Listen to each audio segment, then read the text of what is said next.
할렐루야. 우리가 이 수요 채플이 짧은 점심시간 동안에 우리가 예배를 드리기 때문에 조금 조급한 마음이 있긴 하지만도 우리가 마음을 내려놓고 여기에 집중해서 우리가 말씀을 듣는 시간을 가졌으면 좋겠습니다. 오늘 빌립보서 말씀은 4장 4절에서 13절 말씀은 정말 우리에게 너무나도 귀한 말씀을 주신 것 같습니다. 그래서 오늘 제목을 일터에서 그리스도인의 품성이란 제목을 가지고 전하는 전하 받는 여러분들 은혜 받고 도전받는 귀한 시간 되실 줄 믿습니다. 현대 사회에 우리가 사는 시대는 정말 기쁨이 필요한 시대에 살고 있는 것 같습니다. 아우라는 이 헬라어 말 속에는 품격 있는 성품의 성도라고 합니다. 신약성서를 기록한 언어이지만 신약성서 가운데 나타나지 않는 헬라어 중에 하나의 단어입니다. 아우라는 말은 모조품에서 도무지 느낄 수 없는 진품과 명품에서만 느낄 수 있는 향기, 그 품격을 이야기합니다. 성도가 되었다는 것, 주님의 제자가 되었다는 것, 또한 그리스도인이 되었다는 것, 그 품격이 무엇일까요? 그 품격을 성령님으로부터 공급받고 그 품격으로 말하고 품격으로 세상을 섬기고 살아가는 성도들이 되어보자 하는 그런 의미를 가지고 있습니다. 지난 132년 동안 한국교회는 복음의 진리를 잘 간직했습니다. 복음 전하는 일에 성공적으로 잘 감당을 했습니다. 전 세계가 깜짝 놀랄 만한 교회 성장을 경험하게 되었습니다. 그러나 급성장하는 가운데 이 품격을 잃어버리지 않았나 하는 생각을 갖게 합니다. 이제 우리 한국교회가 그 품격을 회복할 수만 있다면 정말 근사하게 세상을 섬기는 하나님이 주신 복을 담는 그런 우리 일터 공동체가 되리라 확신하기 때문에 이 아우라의 품격 있는 일터에서 우리 그리스도인의 성품 성도라는 주제로 일터 목회를 비롯한 설교를 하게 될 것이고 그 방향으로 함께 나가게 될 것입니다. 그 첫 번째 품격이 과연 무엇일까요? 우리가 아침에 출근을 합니다. 일터에. 또 출근을 하기에 버스를 대중교통을 기다리는 사람들을 내일 아침에는 한번 면면히 살펴보십시오. 제가 드리는 얘기가 맞나 틀리나. 전철을 타고 내리는 수많은 사람들을 한번 관찰해 보십시오. 또 빠른 걸음으로 등교하는 학생들의 얼굴을 한번 살펴보십시오. 또 공업단지가 있는 울산, 포항, 광양 등 이른 아침 수없이 밀려가는 그 사원들의 얼굴을 한번 보십시오. 입가에 조용한 미소를 띠고 아침에 출근하는 얼굴을 보기가 좀처럼 쉽지가 않습니다. 또한 깔깔대며 등교하는 학생들을 보셨습니까? 옷깃을 세우고 콧노래를 부르며 출근하는 사람을 보신 적이 있으십니까? 지금 우리나라, 우리 시대는 과거 어느 때보다 풍성한 자유를 누리고 살고 있는 건 분명한 것 같습니다. 과거 그 어느 때보다 잘 먹고 잘 살고 있습니다. 저도 60년생이니까 60년, 70년대 대한민국은 세계에서 가장 가난한 나라의 국민소득, 무역 규모 등 모든 경제 수치에서 세계 10위를 오르내리고 있습니다. 그런데 정작 우리네 국민의 행복지수는 과연 얼마나 될까요? 미국의 여론조사기관인 갤럽의 발표에 의하면 자살률 1위, 행복지수는 2018년도 조사 대상 143개 국가 중 가운데 대한민국은 118위의 거의 꼴찌에 조사가 되어 있습니다. 우리 시대의 역설 박무헤드란 글 중에 이런 말이 나옵니다. 집은 커졌는데 가족은 더 적어졌다. 생활은 편리해졌는데 시간은 더 없다. 학력은 높아졌는데 판단력은 더 모자라고 있다. 전문가는 많아졌는데 문제는 산더미처럼 더 많아져 있다. 약은 많아졌는데 건강은 더 나쁘다. 가진 것은 많아졌는데 가치는 더 줄어들었다. 말은 많아졌는데 사랑의 언어가 더 없어졌다라고 하는 것입니다. 그래서 우리 그 어느 시대보다 기쁨이 필요한 시대, 기쁨이 그리운 시대에 살고 있지 않습니까? 이 세상의 모든 사람들은 너도 나도 기쁨을 얻기 위해서, 행복을 얻기 위해서 온갖 몸부림을 치며 살고 있습니다. 심지어 의학에서는 우리 몸에서 슬픔과 불행을 느끼는 요소를 완화시키면 행복할 수 있을까라고 생각하고 많은 돈을 들여 행복을 만드는 약을 개발했습니다. 그 약의 이름이 행복을 만드는 데 약 해피메이커란 약입니다.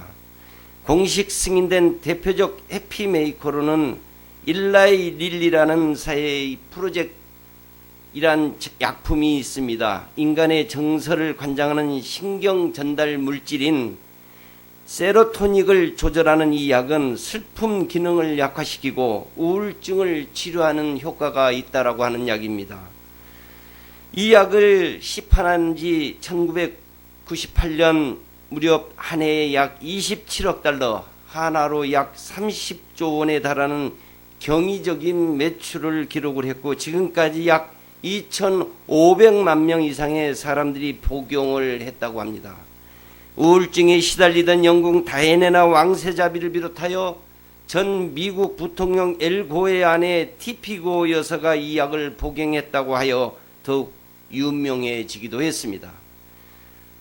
신명기 말씀 33장 29절에 너는 행복한 사람이로다, 여호와의 구원을 너같이 얻은 백성이 누구냐라고 말씀을 하셨습니다. 오늘 본문에 등장하는 이 빌립보서 말씀은 한번 깊이 살펴보세요. 기쁨의 복음입니다. 많은 성도들이 이 빌립보서를 참으로 좋아한 성구의 말씀입니다. 저도 이 제일 좋아하는 성경 몇 가운데 하나가 이 빌립보서의 말씀입니다.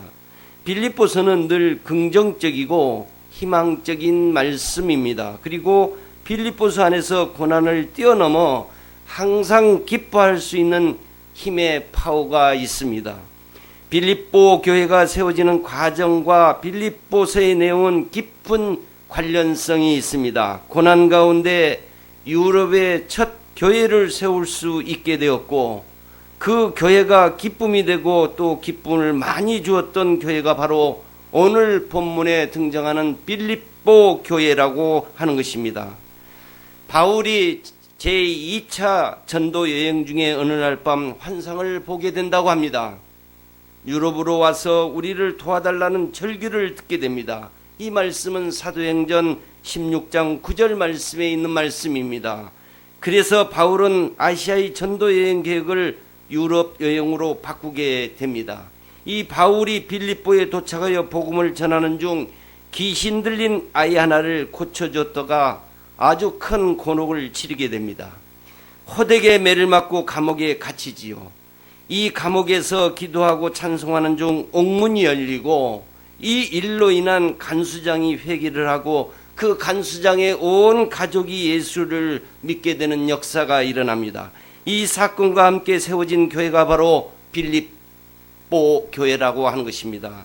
고난 가운데 억울하다고 하소연하거나 불평과 원망한 것이 아니라 기뻐 찬송하다가 얻은 교회가 이 빌립보 교회입니다. 빌립보서는 감옥과 깊은 관계가 있다고 하였죠. 빌립보 교회는 감옥과 함께 세워진 교회요, 바울이 감옥에 갇혀 쓴 편지의 글입니다. 그래서 에베소서, 골로새서, 빌레몬서와 함께 이 옥중서신이라고 부르고 있습니다. 내일의 생명을 보장받지 못하는 위기 상황 속에서 매맞아 피 터져 몸으로 기록한 복음이 바로 오늘 빌립보의 말씀입니다. 빌립보 교회는 바울이 로마에서 복음을 전하다가 감옥에 갇혔다는 소식을 듣고 헌금을 합니다. 추운 겨울 옷가지도 필요하고 사식도 필요하고 선교 헌금도 필요할 것이라고 생각을 했습니다. 젊은 목회자 에바브로 디도를 보내 헌금을 전달하고 바울 곁에서 시중을 들도록 합니다. 시중을 들던 에바브로 디도가 오히려 중풍에 걸려 눕게 되었고, 이 일로 인하여 바울과 빌립보 교회가 함께 안타까이 기도를 하지요. 건강을 회복한 이 에바브로 디도의 편에 편지를 써서 빌립보로 보내집니다. 이 서신이 오늘 말씀을 나누고 있는 빌립보 서신이라고 하는 것입니다.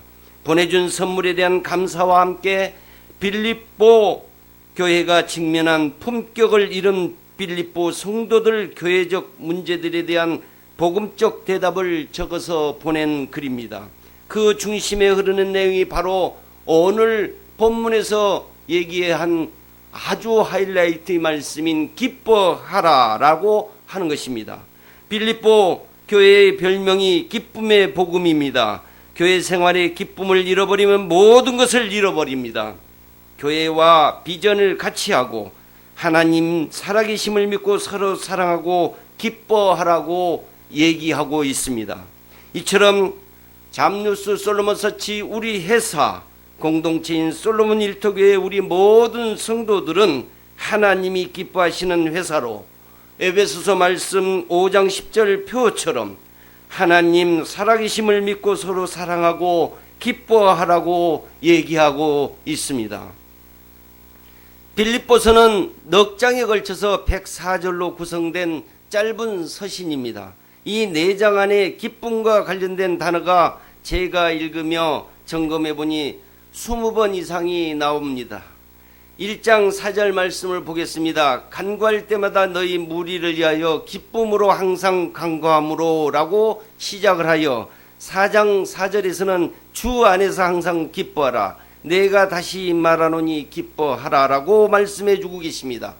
4장 18절에서는 내게는 모든 것이 있고 또 풍부한지라 에바브로 디도 편에 너희가 준 것을 받음으로 내가 풍족하니 이는 받으실 만한 향기로운 제물이요 하나님을 기쁘시게 한 것이라고 이 말씀을 맺고 있습니다. 우리가 노래를 부를 때에 그렇습니다. 소위 후렴 부분이 있습니다. 그 노래의 가장 하이라이트 중요한 메시지를 담고 있는 계속 반복되어서 부르는 부분이 후렴 부분입니다. 마찬가지로 빌립보에서 후렴이 있는데 그 후렴이 바로 기뻐하라라고 하는 내용입니다. 사실 기쁨은 자동차의 윤활유와도 같습니다. 험한 이 세상을 이기는 힘이 기쁨입니다. 이 험한 세상 이기는 힘이 무슨 내용이라고요? 기쁨이라고 하는 것입니다. 인생의 후렴기처럼 기쁨을 늘 확인해야 합니다. 성령의 기름 부으심을 구할 때 기쁨의 기름을 부으심을 구해야 한다는 것입니다. 가정에서도 우리 일터 생활에서도 기쁨이 있어야만 험한 이 세상을 승리할 수 있다고 하는 것입니다. 그렇습니다. 오늘 빌립보서 말씀은 기쁨의 품성으로 우리가 나누고 있지 않습니까? 열매로 맛보는 성령 충만이라는 책이 있습니다. 그 책의 기쁨을 환경을 초월하는 성령의 열매라고 정의하고 있습니다. 기쁨은 내게 큰 어려움과 불안과 걱정과 아픈 상처가 있을지라도 마음이 흔들리지 않고 한결같은 행복의 자세를 유지하는 태도라고 정의를 하고 있습니다. 즉 우리 그리스도인의 품성으로서의 기쁨이란 일시적인 환경에서 오는 얄팍한 것이 아니라 어떤 환경 속에서 빼앗기지 않는 하나님이 주신 바른 태도라고 하는 겁니다. 신약 성경에 이 기뻐하라라는 이 동사형 카이레이는 72번에 걸쳐서 등장을 합니다. 명사인 기쁨이란 표현 카라라고 하는 내용은 60번 정도 등장을 하게 됩니다. 여기에 헬라의 카라는 세상엔 여전히 모순이 존재하고 악이 존재하고 내 삶 속에 고통이 남아있지만 우리 주 구세주가 오신다는 기대에서 오는 영원한 기쁨을 말해주고 있는 내용입니다. 이 카라는 종말적인 기쁨이라고 하는 것입니다. 종말론적 이 기쁨을 빌립보서가 보여주는 이 사도 바울은 도무지 기뻐할 수 없는 상황에서 기뻐하는 사람이라고 하는 것입니다. 상황과 환경을 뛰어넘어 기뻐할 줄 아는 이 성령의 열매로서의 희락을 누리는 사람이라고 하는 것입니다. 그래서 사도 바울은 이런 고통 중에서도 내가 기뻐하니 너희도 기뻐하라라고 말을 해주고 있습니다. 우리가 예수를 믿고서도 경제적인 어려움을 겪을 수가 있습니다. 때로는 질병으로 고생하고 사랑하는 사람을 잃을 수도 있습니다. 억울하게 오해받고 실직으로 온 가족이 고난을 당할 수도 있습니다. 그럼에도 불구하고 예수 안에서 우리는 희락의 열매를 빼앗기지 않을 수 있습니다. 기뻐할 수 있다라고 하는 것입니다. 어제도 4인 가족이 인천에서 자살을 했습니다. 언론에 회자되고 있습니다. 24살, 20살, 19살 어머니까지 일가족이 자살하는 이유가 바로 경제적인 이유라고 하는 것입니다. 오늘 본문을 묵상하는 가운데서 지금까지 제 눈에 들어오지 않았던 한 단어의 강조가 들어오고 있습니다. 이 말씀 우리 똑똑히 새깁시다. 항상이란 단어와 모든이란 단어와 무엇이든지란 단어와 언제라란 단어입니다. 이런 단어가 아주 짤막한 본문 속에 상당히 여러 번 반복적으로 등장하는 것을 볼 수가 있습니다. 왜 항상이라고 했을까? 왜 모든이라고 했을까? 왜 무엇이든지라고 했을까? 우리가 인생을 살아가다 보면 기뻐할 수 없는 상황이 너무나도 많다는 것을 우리가 느끼고 살아가고 있습니다. 그래서 항상이란 말 속에는 기뻐할 이유가 있을 때에 세상 사람들이 기뻐할 때에 기뻐하는 것은 너무나도 당연한 일이라고 한다고 하는 것입니다.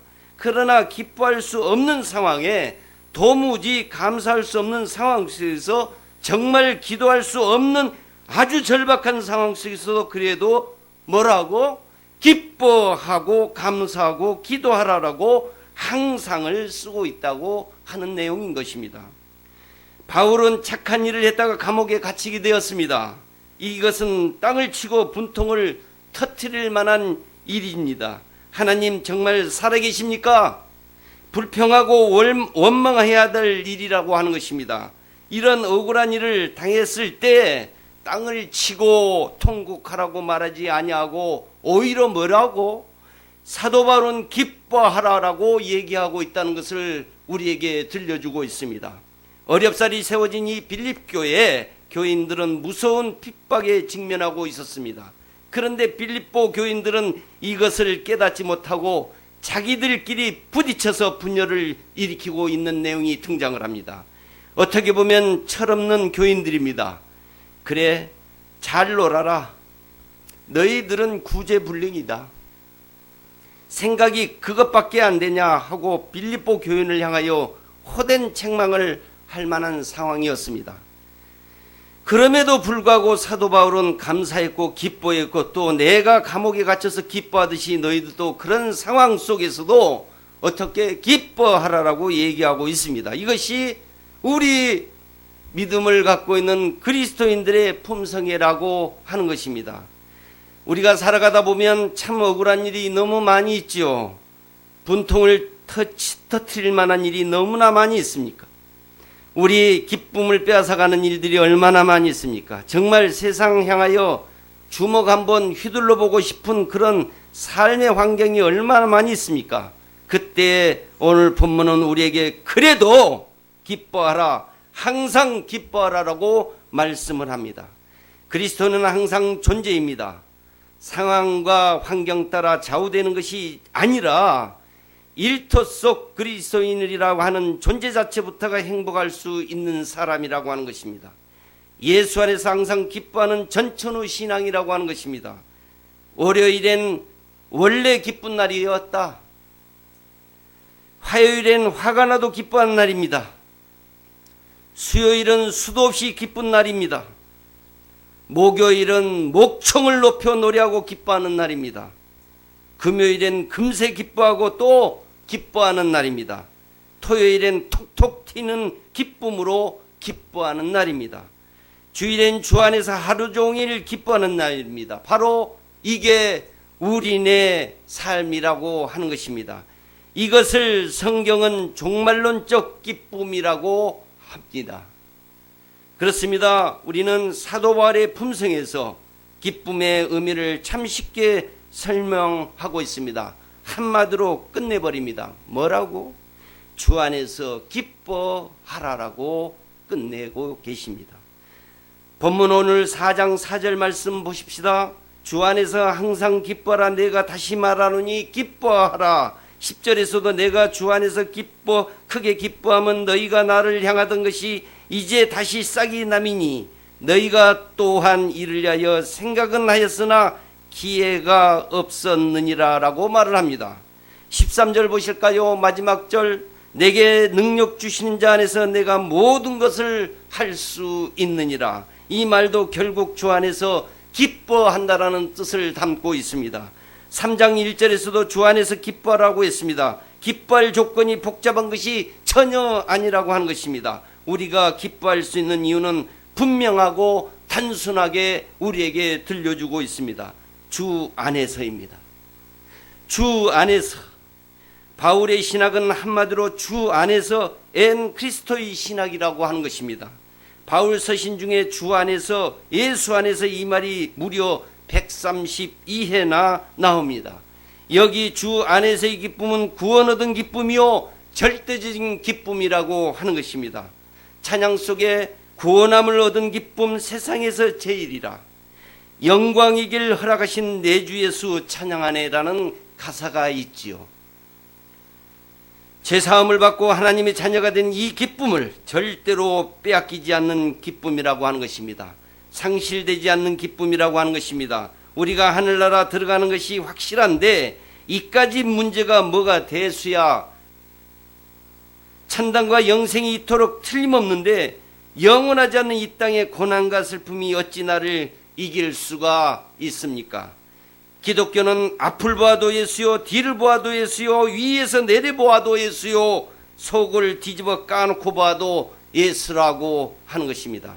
때문에 그리스도를 위하여 수고할 수 있는 것도, 예수 때문에 고난받을 수 있는 것도 기쁨이라고 하는 것을 알려주고 있습니다. 사랑하는 주님을 위해 손해보는 것 기쁨입니다. 우리 솔로몬 일터기를 위해 수고하고 헌신하는, 희생하는 것도 아무에게나 주어지는 기회가 아니라고 하는 사실입니다. 하나님의 자녀들만이 누리는 특권이요 기쁨이라고 하는 것입니다. 모 회사에 입사를 해서 한 분이 고객과의 비즈니스 관계에서 논쟁을 하다가 그 회사를 민원 투서를 하고 고소 고발합니다. 그래서 대표는 불렀습니다. 왜 그런 짓을 하느냐라고. 그랬더니 반복해서 3번에 걸쳐서 얘기를 했더니 그 대표가 그분이 민원 투기한 내용을 얘기를 하라, 내놔라 했더니 내놓지를 않았습니다. 그래서 그 대표는 그분을 해고를 시킵니다. 해촉을 시킵니다. 그랬더니 자기가 몸담고 있는 회사를 고소, 고발, 민원 투수를 합니다. 5년 6개월을 괴롭힙니다. 26번의 고소, 고발질을 합니다. 결론은 헌법재판소 승소가 하나가 있습니다. 대법원 승소가 하나가 있습니다. 그런 고난 가운데서도 우리에게 기쁨을 가지라고 하신 하나님의 그 말씀을 우리는 다시 한번 생각하지 않을 수가 없습니다. 주 안에서의 기쁨, 이것은 나는 상황의 주인이라고 선언한 것입니다. 환경은 언제나 바뀝니다. 그러나 하나님과 나와의 관계는 영원합니다. 환경은 일시적이요 순간적이요 모두 지나가는 것이라고 하는 것입니다. 그러나 예수 안에서의 나의 존재와 나의 신분은 어떻게 영원하다는 것을 기억하십시오. 그래서 우리는 환경에 갇혀 있고 웃는 존재가 아니라고 하는 것입니다. 우리에겐 희망을 뛰어넘는 기쁨이 있습니다. 우리는 환경의 주인이기 때문이라고 하는 것입니다. 하루에 몇 번만 큰 소리로 껄껄대고 하하하 웃으면 10분 20분 운동하는 것과 동일한 효과가 있다고 하는 것을 알려주고 있습니다. 암세포를 잡아먹는 킬러 세포가 그 웃음 속에서 만들어지고 있다고 하는 것입니다. 스트레스가 감소되어진다고 합니다. 소화가 촉진되어집니다. 혈액순환이 원활해집니다. 우리 회사 뒤편에는 방배성당 뒤에 공터가 있고 주차장이 있습니다. 넓습니다. 그곳에 가서서 큰 소리로 10분 20분 한번 소리치고 외쳐보십시오. 조금 전에 말씀드린 모든 게 날아갈 수 있다는 거 하는 것입니다.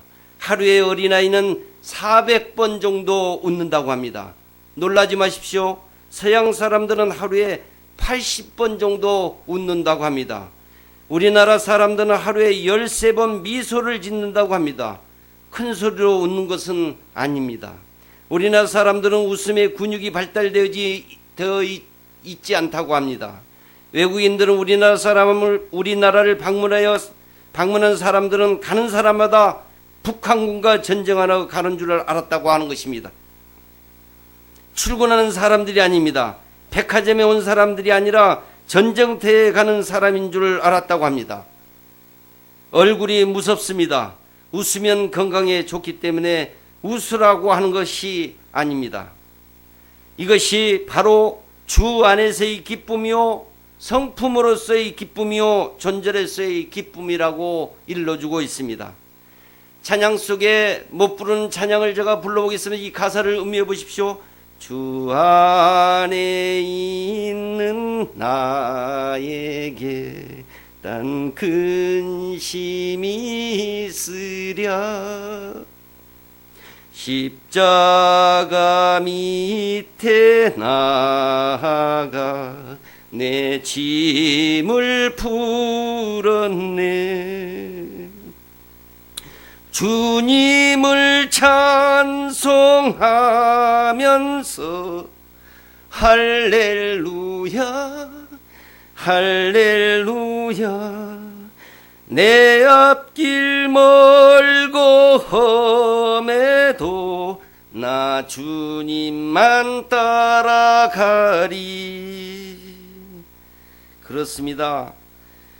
빌립보서 4장 14절 말씀에 오늘 본문의 마지막 절입니다. 유명한 구절이 나옵니다. 내게 능력 주시는 자 안에서 내가 모든 것을 할 수 있느니라 라고. 이 구절은 한국교회 성도님들이 아주 대단히 좋아하는 구절입니다. 많은 한국교회 성도들이 여기 모든이란 말 대신에 자기의 소원과 자기의 꿈을 넣고 기도를 합니다. 괜찮습니다. 참으로 좋은 신앙이라고 말할 수 있습니다. 그러나 그 정도의 신앙은 처음 예수 믿는 어린 신자들이나 그렇게 정욕한다는 것입니다. 의외로 오늘 본문에서 이 말은 그런 의미가 아니라는 것입니다. 이 모두는 예수 믿었기 때문에 오히려 실패할 수 있다라고 하는 것입니다. 손해볼 수 있습니다. 고통을 겪을 수 있습니다. 억울한 일 당할 수가 있습니다. 속상한 일이 많을 수가 있습니다. 그래도 나는 어떻게 기뻐하겠다라고 하는 것입니다. 미국 속담에 이런 속담이 있다고 합니다. 시합 중에는 점수를 말하지 말라라는 이 말입니다. 중간에 판단하지 말라고 하는 뜻입니다. 여러분이 직면하는 상황을 너무 조급하게 판단하지 말라고 하시는 것입니다. 하나님께서는 우리 모두에게 길을 열어주시기를 원하고 계시기 때문입니다. 하나님의 사람들은 순간적인 전투에서 실패할 수 있다라고 일러주고 계십니다. 그러나 반드시 궁극적인 전쟁에서는 승리하게끔 되어 있는 것이라고 말씀해 주고 계십니다. 사도 바울은 그 어떤 경우에도 그 어떤 환경 속에도 이러한 풍부한 삶을 살았습니다. 물론 인간적으로 볼 때는 바울의 생애는 그렇게 행복한 사람이 아니었다라고 소개합니다. 그는 굶주리고 헐벗고 병들고 매맞고 괴로워하며 살았습니다. 그러나 그에게 풍성한 삶의 비결이 있었습니다. 오늘 말씀 빌립보서 4장 13절 말씀입니다. 내게 능력 주시는 자 안에서 내가 모든 것을 할 수 있느니라라고 예수 안에서의 풍성한 삶, 이것이 기쁨의 품성이라고 우리에게 일러주고 계십니다. 우리 신앙인들 가운데 온도계와 같은 사람이 있고 온도 조절기와 같은 사람이 있습니다. 온도계는 날씨가 추우면 내려갑니다. 날씨가 더우면 올라갑니다. 이런 사람은 환경에 따라 기분이 오르락 내리락 합니다.